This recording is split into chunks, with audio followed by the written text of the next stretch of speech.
இயேசு கிறிஸ்துவின் இனிதான நாமத்தில் இன்றைய ஆவிக்குரிய சிந்தனைக்கு உங்களை அன்புடன் வரவேற்கின்றோம்.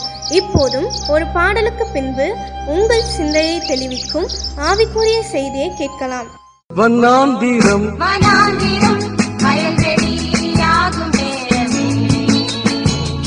வெட்டாந்தரை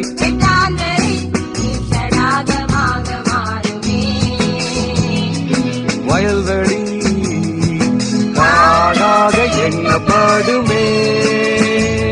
பின்மாரியில் ஆறுகளும் பாய்ந்தோடுமே.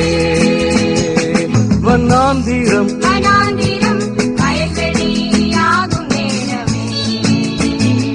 வெட்டாந்தரை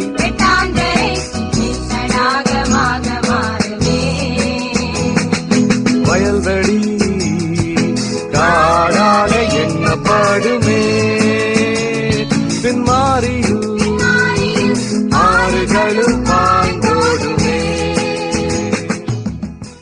ஆண்டவரும் இரட்சகருமாக இயேசுவின் இனிதான நாமத்தினால் உங்களை வாழ்த்துகிறேன். நம்முடைய ஆவிக்குரிய சிந்தனைக்காக ஏசாயா தீர்க்கதரிசியின் புஸ்தகம் 43ஆம் அதிகாரம் 18-19 வசனங்களை நான் வாசிக்கிறேன். முந்தினவைகளை நினைக்க வேண்டாம், பூர்வமானவைகளை சிந்திக்க வேண்டாம். இதோ நான் புதிய காரியத்தை செய்கிறேன், இப்பொழுதே அது தோன்றும், நீங்கள் அதை அறியீர்களா? நான் வண்ணாந்தரத்திலே வழியையும் அவாந்தர வெளியிலே ஆறுகளையும் உண்டாக்குவேன். ஆண்டவர் சொல்கிறார், முந்தினவைகளை நினைக்க வேண்டாம், பூர்வமானவைகளை சிந்திக்க வேண்டாம். அநேக நேரம் நாம் என்ன பண்ணுகிறோம்? பழைய காயங்கள், பழைய தீமையான காரியங்களை நினைத்து நினைத்து நம்முடைய வாழ்க்கை பின்னோக்கி செல்ல ஆரம்பித்து விடுகிறது. இஸ்ரேல் ஜனங்களை எடுத்துக்கொள்ளுங்கள். இரவோடு இரவாக எகிப்தின் அடிமைத்தனத்திலிருந்து விடுவிக்கிறார், கானானுக்கு நேராய் வழி நடத்துகிறார். 430 வருடம் அடிமைத்தனத்தின் வாழ்க்கை அவர் மாற்றுகிறார். மாற்றி கானான் தேசத்துக்கு நேராக கொண்டு போகும்போது கானான் தேசத்தை குறித்து நினையாமல், அதை எதிர்பார்த்து முன்னோக்கி போகாமல் எகிப்தியே நினைத்தார்கள். எகிப்தில் உள்ள வெள்ளரிக்காய், அங்குள்ள ஆகாரங்கள், அங்குள்ள காரியங்கள், கடைசியில் முன்னேற முடியாமல் பின்னோக்கி போக வேண்டிய நிலைமை வனாந்தரத்தில் எல்லாம் முடிந்து விட்டது. அநேகர் பழைய காரியங்களிலே பழி வாங்கும்படியா காத்துட்டு இருப்பாங்க. அவங்க இப்படி பண்ணிட்டாங்களே, இவங்க இப்படி பண்ணிட்டாங்களேன்னு சொல்லிட்டு இன்னும் அப்படிப்பட்ட நினைவுகள் இருக்கக்கூடாது. இருந்தால் கர்த்தர் புதிய காரியத்தை நம்முடைய வாழ்க்கையில் செய்ய முடியாது. நம்முடைய வாழ்க்கையில் இருக்கிற தடைகள் மாறாது, கோணலானவைகள் செவையாகாது, கரடு முரடானவைகள் சமமாகாது. வசனம் அழகாக சொல்கிறது, முந்தினவைகளை நினைக்காமல் பூர்வமானவைகளை சிந்திக்காமல் விட்டுட்டு ஆண்டவரை நினைத்து முன்னோக்கி போவோம் என்று சொன்னால் வனாந்தரம் கூட வயல்வெளியா மாறுமாம். வனாந்தரத்துல கூட வழி ஆண்டவர் உண்டாக்கி அப்படி போக முடியாத வழியை ஏற்படுத்தி கொடுப்பார். அவாந்தர வழியா இருக்க ஆறுகள் வந்துடும், செழிப்பு வந்துடும். இன்னைக்கு நாம் என்ன நினைக்கிறோம்? ஏதாவது ஒரு பாதிப்பு இருக்கும், அதை தான் நினைச்சு ஆண்டவர் எவ்வளவு நன்மைகளை செய்திருக்கிறார், எவ்வளவு காரியங்களுக்கு ஜெபத்தை கேட்டிருக்கிறார். ஒரு காரியத்துக்கு மட்டும் பதில் வரலன்னா அதை நினைச்சுதான் முறுமுறுத்திட்டே இருப்போம். நான் அன்னையில இருந்து ஜெபம் பண்ணிட்டு இருக்கிறேன், ஆண்டவர் எனக்கு பதிலே கொடுக்கலன்னு சொல்லிட்டு அதையெல்லாம் விட்டுட்டு ஆண்டவர் எல்லாவற்றையும் நன்மைக்கு எதாவது நடத்துவார்ன்னு சொல்லி செய்த நன்மைகளை நினைத்து அதை மறக்காம ஸ்தோத்திரித்து முன்னேறி போக சொல்கிறார். சவுல் என்கிற வாலிபனை ஆண்டவர் மாற்றி பவுலாக்கின உடனே இனி ஜீவிப்பது நான் அல்ல, சவுல் அல்ல, பவுலாக புதிதான ஒரு ஆரம்பத்துக்குள் கொண்டு வந்து விடுகிறார். பழசே நினைச்சிட்டு உட்கார்ந்துட்டு இருக்க முடியாது. கண்ணகி நேரத்தில் அதை தான் நாம் செய்கிறோம். ஒரு அருமையான குடும்பம், அண்ணன் தம்பி 2 பேர். கிராமத்துல விவசாயம் அவங்களுக்கு உண்டு. அதே நேரத்துல தகப்பன் அரசாங்க வேலை செய்தார். மூத்த மகன் படிக்க ஆரம்பித்தான், ஆனால் சரியாக படிப்பு வரவில்லை. தம்பியும் படிக்க ஆரம்பித்தான், நன்றாக படிக்க ஆரம்பித்தான். ஆனா 2 பேரும் படிக்க வைப்பதற்கு பொருளாதார வசதி இல்லை. அதனால மூத்த மகன் கொஞ்சம் படிச்ச உடனே அப்ப நான் விவசாயத்தை பாத்துக்கிறேன், தம்பியை நல்லா படிக்க வைக்கலான்னு சொல்லிட்டு பணத்தெல்லாம் நல்லா செலவழிச்சு அவங்க அப்பா வர பணமும் இவன் உழைக்கிற பணமெல்லாம் போட்டு அவனை நல்ல ஒரு நிலைமையில படிக்க வச்சு உயர்த்திட்டாங்க. அதோடு மட்டுமல்ல, அப்பாவுக்கு வர பெரிய செட்டில்மெண்ட் அம்மா எல்லாத்திலும் இந்த படிப்பு மற்ற வேலை காரியங்களுக்கு அதிகமா செலவழிக்கிறாங்க. செலவழிச்சு முடிச்சு நல்ல ஒரு வேலையில வந்துட்டான். வந்து இது பண்ண நாட்கள் சென்றுச்சுது. கடைசியில் என்னாச்சு, இவருக்கு வயதான உடனே என்ன பண்ணினார், ஏதாவது செய்யணுமா? மூத்த பையன் படிப்பும் இல்ல, இளைய பையன் படிப்புக்காக எவ்வளவு ஹெல்ப் பண்ணி இருக்கிறான், தன்னுடைய வாழ்க்கையை தியாகம் பண்ணி எவ்வளவு அங்கங்க வேலை செய்து அதுல கிடைச்ச பணத்தை எடுத்து அவன் படிப்புக்கு தானே கொடுத்தான்னு சொல்லிட்டு அவனுக்கு என்ன பண்ணா, இருந்த அந்த கிராமத்துல இந்த வீடை எழுதி வைத்து விடுகிறார். இது தம்பிக்கு பிடிக்கல. என்ன பண்ணிட்டான், கோச்சிட்டு போயிட்டான். போய் நல்லா செட்டில் ஆயிட்டான். அவனுக்கு நல்ல வேலை கிடைச்சிச்சு, நல்லா படிக்கும்போது வேலை கிடைத்து விடுமே, நல்லா வசதியா செட்டில் ஆயிட்டான். மூத்த தம்பி என்ன பண்றான், அவங்க குடும்பமா அவங்க அப்பா எல்லாமே அந்த கிராமத்துல இருக்கிறாங்க. அந்த அப்பா வியாதிப்படுகிறார், வயதாகிறது. ஒரு நாள் தன்னுடைய இளைய மகனை பார்க்கணும்னு ஆசைப்படுறாரு. பையனை கூப்பிட்டு, தம்பி உன் தம்பியை கொஞ்சம் வர சொல்ல, நான் அவனை பார்க்கணும் போல தேடுது, கொஞ்சம் போன் பண்ணி அவனை வர சொல்லுப்பா அப்படிங்கும் போது அண்ணங்காரனும் வருத்தத்தெல்லாம் மறந்து, எப்பா தம்பி வாடா, அப்பாக்காச்சும் வந்து நீ அவரை பார்த்துட்டு போனா அவன் சொல்லுகிறான், நான் எப்படி வரணும், அவங்கதான் எனக்கு ஒண்ணுமே கொடுக்கலையே, அவன் பேர்ல வேற வீடு எழுதி வச்சுட்டாங்க, நான் வந்து ஏன் பாக்கணும், நீனே பாத்துக்கோன்னு சொல்லிட்டு போனை கட் பண்ணிருந்தான்.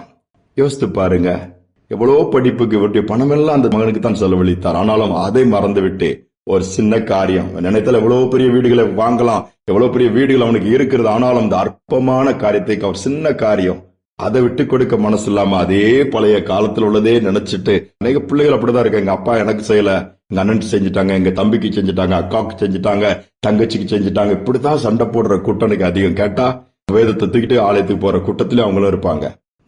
ஆண்டவர் அதில் பிரியப்படவில்லை. மாறாக முந்தினவைகள் எல்லாம் நினைக்க வேண்டாம். ஆண்டவர் உங்களை ஒன்றும் தெருவில் விட்டு விடவில்லையே, எவ்வளவு அழகாய் ஆசீர்வதித்து வருகிறார். விட்டு கொடுத்து பாருங்க. ஆண்டவரை எல்லாவற்றுக்கும் நன்றி செலுத்துங்க. இந்த குடும்பத்தை பார்க்கும்போது அண்ணன் படிக்கலன்னா தம்பி இவ்வளவு படிக்க வேண்டிய வாய்ப்பு கிடைச்சது, அதனுடைய மேன்மை மறந்து விட்டது. ஆண்டவர் செய்த நன்மைகளை நாம் நினைப்போம் என்று சொன்னால் வாழ்நாள் முழுவதும் துதித்துக் கொண்டே இருக்கலாம். அதுவும் போதாது, அவ்வளவு நாட்கள் துதிக்கக்கூடிய அளவுக்கு இருக்கும். தீமைகள் என்பதை ஒன்று எண்ணிவிடலாம், ஆனால் அதைத்தான் நினைத்துக் கொண்டிருக்கிறோம். அவைகளை அப்புறப்படுத்திவிட்டு நமக்கு நடந்த காயங்கள், கடந்து வந்த வேதனையான பாதைகள் எல்லாம் ஓரங்கட்டிட்டு ஆண்டவர் செய்த நன்மைகள், நடத்தி வந்த பாதைகள், உடைய வாழ்க்கையில் ஒருபோது ஆண்டவர் தவறு செய்ய மாட்டார். எல்லாம் நன்மைக்கு எதுவாக மாற்றிக் கொடுப்பார். நாட்கள் முந்தினவைகள் எல்லாம் மறந்து விடுவோம். எந்தெந்த கசப்புகள் இருந்தால் தூக்கி போட்டுவிட்டு, காயங்களை தூக்கி போட்டுவிட்டு, பழி வாங்குறதை தூக்கி போட்டுவிட்டு கர்த்தரை நோக்கி பார்த்து முன்னானவைகளை நாடுவோம். புதிய காரியத்தை இன்றே செய்வார். கண்கள் காணும், கரங்களுடைய ஆசீர்வாதத்தை பெற்றுக் கொள்ளும். ஜெபிப்பும் ஆன்மீன் தகப்பன், இந்த புதிய நாளுக்கு நன்றி செலுத்துகிறோம். இந்த நாளை காணும்படியான பாக்கியத்திற்கு நன்றி செலுத்துகிறோம். நாட்களும் காலங்களும் வேகமாய் போகிறது. மனிதனுடைய வாழ்க்கை ஒரு நிச்சயமற்ற, எப்போ எப்படி நடக்கொண்டே தெரியாது. ஆனாலும் நீர் கிருபை கொடுத்திருக்கிறீங்கப்பா. நீர் செய்த நன்மைகள் ஏராளம், சகல உபகாரங்களையும் மறவாதுன்னு சொல்லுகிறீர். அதே நேரத்துல முன்னானவைகள் எல்லாம் முந்தினவைகள் எல்லாம் நினைக்காம அதெல்லாம் விட்டுட்டு முன்னானவைகளை நாட சொல்றீங்கப்பா. இந்த நாளிலும் கூட நாங்கள் பழைய காரியங்கள் எல்லாம் தூக்கி போட்டுட்டு நீர் புதிய காரியம் செய்யும்படியாய் பரம காணனுக்கு எங்கள் பிரயாணங்கள் தொடர மேல் நோக்கி தொடர்ந்து நியமித்திருக்கிற பாதையில் ஓட எங்களுக்கு அப்படிப்பட்ட இருதயத்தை தாங்கப்பா. மன்னிக்கிற சுபாவத்தை தாங்க, விட்டு கொடுக்கக்கூடிய கிருபையை தாங்க. எல்லாவற்றிலும் இன்னைக்கு ஒருவேளை பிள்ளைகள் மனஸ்தாபத்தோடு பிரிந்து இருக்கலாம், உடைந்த குடும்பங்கள் இருக்கலாம், பெற்றோர்கள் அது செய்யல இது செய்யலன்னு சொல்லி குற்றம் சாட்டுகிறவர்கள் இருக்கலாம். ஆனால் செய்த நன்மைகளை இந்த நாள்ல நினைவு கூர்ந்து ஒப்புரவாக உதவி செய்யுங்க. செய்வதற்காக நன்றி தாழ்த்தி ஒப்புக் கொடுக்கிறேன். துதி கனமயம் எமக்கு செலுத்துகிறேன். இயேசு நாமத்தில் வேண்டிக் கொள்கிற நல்ல பிதாவே, ஆமேன், ஆமேன். நாம் முந்தினவைகளை நினைக்க வேண்டாம், பூர்வமானவரை சிந்திக்க வேண்டாம். நம்ம முன்பாக வைத்திருக்கிற ஆசீர்வாதத்தை நோக்கி பார்ப்போம். உன்னதமான தேவனை நோக்கி பார்த்து தொடர்ந்து ஓடுவோம். புதிய காரியத்தை செய்வார், வழிகளை உண்டாக்கி கொடுப்பார். இந்த சிந்தனையோடு இந்த நாளை தொடர்வோம். மீண்டுமாய் நாளை தினம் சந்திப்போம். பின்னானவை மறந்தேன் நான், கண்ணே என் இயேசுதான். பின்னானவை மறந்தேன் நான், கண்முன்னே என் இயேசுதான். பரமன் அழைத்தாரே அந்த பந்தய பொருளுக்கா, பரமன் அழைத்தாரே அந்த பந்தய பொருளுக்கா, லெக்கை நோக்கி ஓடுகிறே, லெக்கை நோக்கி ஓடுகிறே.